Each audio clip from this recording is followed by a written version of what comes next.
In this tutorial, I will guide you how to delete your DevPlay account in Cookie Run Kingdom mobile game. If you found this video helpful, please consider subscribing and liking this video. Now, once you launch the game, it will come to the home screen here. Now, click on the menu at the top right corner, then go to Settings. Now, on the Settings, click on Info.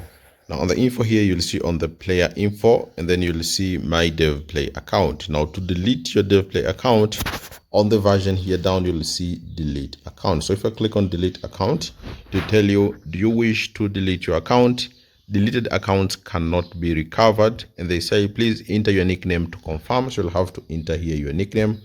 And then also enter your nickname, and then you can select here Delete Account. Now, your nickname is shown here at the top. As you can see, this is your nickname. So once you enter your nickname and then click on Delete Account, your account will be permanently deleted, and deleted accounts cannot be recovered. So that's it. Thank you so much for watching this video, and see you next time.